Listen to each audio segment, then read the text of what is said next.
Can we play FLAC music files in Google Drive on Shield TV devices?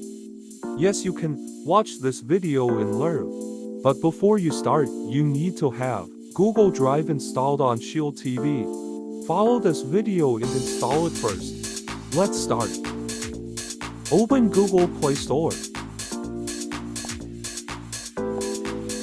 Search Music Player for Android TV and install it. Open it. Click Open File Sav.